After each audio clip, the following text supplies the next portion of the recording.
கர்த்தருடைய பரிசுத்த நாமத்திற்கு ஸ்தோத்திரம். இன்றைய நாளின் தியானத்திற்கென்று தெரிந்து கொள்ளப்பட்ட வேத வசனம் சங்கீதங்களின் புத்தகம் 17ஆம் சங்கீதம் 8ஆம் வசனம். சங்கீதம் 17:8. கண்மணியைப் போல என்னை காத்தருளும். ஆமென். நம்முடைய அன்றாட வாழ்வில் தினமும் நாம் ஜெபிக்க வேண்டிய ஒரு வசனம், கண்மணியைப் போல என்னை காத்தருளும் என்பதுதான். சங்கீதக்காரனாகிய தாவீது இந்த சங்கீதத்தில், ஆண்டவரே, என் வழக்கின் நியாயத்தை கேட்டருளும், என் வேண்டுதலை உற்று கேளும், வஞ்சகமற்ற உதட்டினின்று எழும் என் மன்றாட்டுக்குச் செவிசாய்த்தருளும். இறைவா, நான் உம்மை நோக்கி கூப்பிடுகின்றேன், ஏனெனில் நீர் எனக்கு பதில் அளிப்பீர். என் பக்கம் உம் செவியை திருப்பி அருளும், என் விண்ணப்பத்திற்கு செவிசாய்த்தருளும். உமது வியத்தகு பேரன்பை காண்பித்தருளும். உம்மிடம் அடைக்கலம் புகுவோரை அவர்களுடைய எதிரிகளிடம் இருந்து உமது வலக்கரத்தால் விடுவிப்பவர் நீரே. உமது கண்ணின் மணியென என்னை காத்தருளும், உம்முடைய சிறகுகளின் நிழலிலே என்னை மூடிக்கொள்ளும் என்று வேண்டுதல் செய்கிறார்.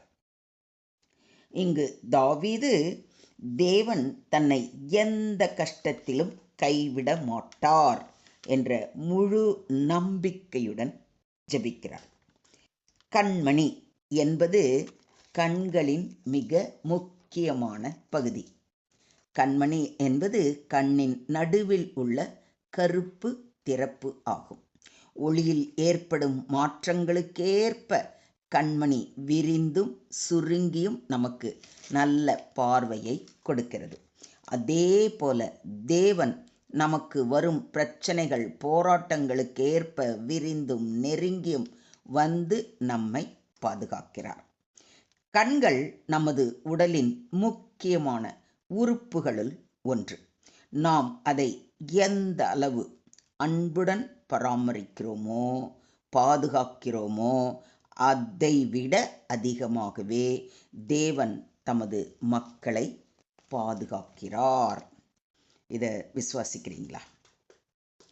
யாக்கோபை குறித்து சொல்லும் பொழுது, பாழான நிலத்திலும் ஊளையிடுதலுள்ள வெறுமையான அவாந்தர வெளியிலும் அவர் அவனை கண்டுபிடித்தார், அவனை நடத்தினார், அவனை உணர்த்தினார், அவனை தமது கண்மணியைப் போல காத்தருளினார் என்று உபாகமம் 32ஆம் அதிகாரம் 10ஆம் வசனத்தில் வாசிக்கிறோம். கண்களுக்கு ஏதாவது அபாயம் வந்தால், அதாவது கண்ணில் ஏதாவது தூசி விழற மாதிரி இருந்த உடனே என்ன ஆகும்னா, கை டக்குன்னு கண்ணை மூட வச்சிரும், அல்லது அந்த தூசியை தட்டும். இந்த மாதிரி உடனடியாக கண்ணுக்கு ஒரு பிரச்சனை அப்படின்போது டக்குன்னு நம்முடைய சரீரத்தில் பல விஷயங்கள் உடனடியாக நடக்கும். அதே போல தேவன் தமது ஜனங்களை துன்பத்திலிருந்து பாதுகாக்க உறுதியாக உள்ளார். கண்களுக்குள் உள்ள கண்மணி போலவே தேவனுக்கும் அவருடைய மக்களுக்கும் மிக நெருக்கமான உறவு உள்ளது. நாம் அவரிடம் நெருக்கமாக இருந்தால் அவர் நம்மை எந்த சூழ்நிலையிலும் கைவிட மாட்டார். அது மட்டுமல்லாமல், உங்களை தொடுகிறவன் அவருடைய கண்மணியை தொடுகிறான் என்றும் சகரியா தீர்க்கதரிசி நம்முடைய பாதுகாப்பை உறுதிப்படுத்துகிறார். அதாவது தேவனுடைய பிள்ளைகளை எதிர்ப்பவர்கள் நேரடியாக தேவனை எதிர்ப்பவர்களாக மாறுகிறார்கள். அதனால தான் சங்கீதக்காரனாகிய தாவீது, உம்மை நம்புகிறவர்களை அவர்களுக்கு விரோதமாய் எழும்புகிறவர்களினின்று உமது வலது கரத்தினால் தப்புவித்து ரட்சிக்கிறவரே, உம்முடைய அதிசயமான கிருபையை விளங்க பண்ணும் என்று வேண்டுதல் செய்கிறார். அதோடு என்னை ஒடுக்குகிற துன்மார்க்கருக்கும் என்னை சூழ்ந்து கொள்கிற என் பிராண பகைஞருக்கும் மறைவாக உம்முடைய செட்டைகளின் நிழலிலே என்னை காப்பாற்றும் என்றும் வேண்டுதல் செய்கிறார். இந்த செட்டைகளின் நிழல் அப்படின்ன உடனே எனக்கு ஒரு சமீபத்தில் படித்த ஒரு சின்ன கதை ஞாபகத்துக்கு வந்தது. அந்த கதைக்கூட தலைப்பு சிறிய பறவையின் பாதுகாப்பு. இந்த தலைப்பில் படித்த அந்த கதையை உங்கள்கிட்ட இப்போ சொல்கிறேன், கேளுங்களேன். ஒரு சிறிய பறவைக்கு 2 குஞ்சுகள் இருந்தன. அது ஒரு உயர்ந்த மரத்தில் கூடு கட்டி பாதுகாப்பாக இருந்தது. ஒரு நாள் பலமான புயல் அடிக்க ஆரம்பித்தது. பெரிய மரங்கள் கூட வேரோடு சாய ஆரம்பித்தன. ஆனால் அந்த பறவை தன் குஞ்சுகளை திரட்டி கூட்டிக் கொண்டு தனது இறக்கைகளினால் முற்றிலுமாக மறைத்து கொண்டது. புயல் அடிக்க, மழை கொட்ட, பறவை தன் குஞ்சுகளை அசைக்கவே இல்லாமல் பாதுகாத்தது. கடைசியாக புயல் மழை ஓய்ந்தது. தாயின் இறக்கைகளின் மறைவில் இருந்த 2 குஞ்சுகளும் எந்த ஆபத்தும் இன்றி நிம்மதியாக உறங்கிக் கொண்டிருந்தது. எத்தனை அற்புதமான ஒரு இது, கவனிச்சிங்களா? அந்த அப்படியே கற்பனை பண்ணி பாருங்கள். எவ்வளோ மழை, எவ்வளோ புயல், ஆனால் அந்த குஞ்சுங்க 2ம் அப்படியே சொகமாக தூங்குது. எதனால்? அம்மா இருக்காங்க. அம்மா அவங்க செட்டையின் கீழே நம்மளை மூடி மறைச்சி பாதுகாத்துட்ருக்காங்க. அப்படி இருக்கும்போது நான் ஏன் கவலைப்படணும் அப்படின்னு 2 குஞ்சுகளும் தாயின் அரவணைப்பில் செட்டைகளின் மறைவில் சுகமாக தூங்கிக்கிட்டு இருக்குதான். அதே போல தான் நம்முடைய தேவாதி தேவனும் நம்மை கடினமான சூழ்நிலைகளில் பாதுகாக்கிறார். ஒரு தாய் பறவை தன் குஞ்சுகளை தம் இறகுகளால் மூடி பாதுகாப்பது போல நம்மையும் அவருடைய செட்டையின் மறைவில் மூடி மறைத்து பாதுகாப்பார். இதையும் விசுவாசிக்கிறீங்களா? கோழி தன் குஞ்சுகளை தன் சிறகுகளின் கீழே கூட்டிச் சேர்த்து கொள்ளும் வண்ணமாக நான் உன் பிள்ளைகளை கூட்டிச் சேர்த்து கொள்வேன் என்று நம்முடைய ஆண்டவராகிய இயேசு கிறிஸ்து கூறுவதை மத்தேயு 23:37 வாசிக்கிறோம்.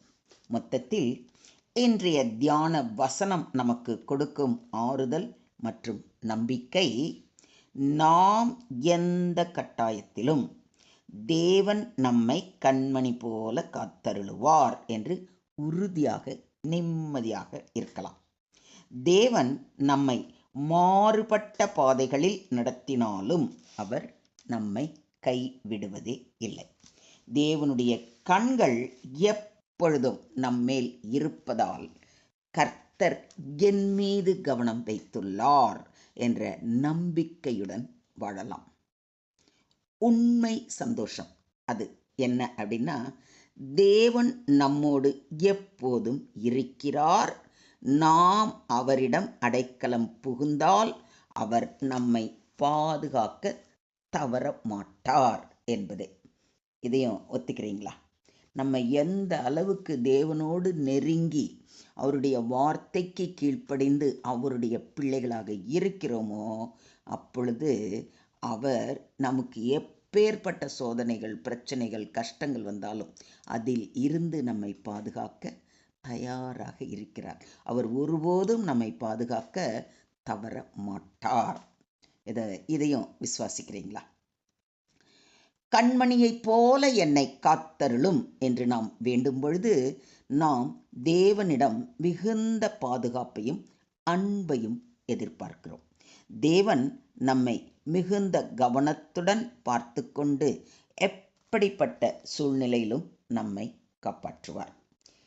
நீ தண்ணீர்களை கடக்கும்போது நான் உன்னோடு இருப்பேன். நீ ஆறுகளை கடக்கும்போது அவைகள் உன்மேல் புரளுவது இல்லை. நீ அக்கினியில் நடக்கும்போது வேகாதிருப்பாய். அக்கினி ஜுவாலை உன் பேரில் பற்றாது என்று வாக்களித்திருக்கும் தேவன் தாமே அனுதினமும் நம்மோடு இருந்து நம்மை பாதுகாப்பார். இதற்கு நாம் செய்ய வேண்டிய ஒரே ஒரு காரியம், அனுதினமும் அவர் பாதம் அமர்ந்து பரிபூர்ண விசுவாசத்துடனும் முழு மனதோடு அன்பு செலுத்தி அவருடைய வார்த்தைகளை வாசித்து தியானித்து நம்மை முழுமையாக அவர் கரத்தில் ஒப்பு கொடுத்து அவருடைய பிள்ளைகளாக வாழ வேண்டும். அவரே நம்மை அவருடைய பிள்ளைகளாக ஏற்றுக்கொண்டு அவருடைய செட்டைகளின் மறைவிலே மூடி மறைத்து கண்ணின் கருமணி போல பாதுகாத்து வழி நடத்துவார். தேவனுக்கே மகிமை உண்டாவதாக. ஆமேன், ஆமேன், ஆமேன்.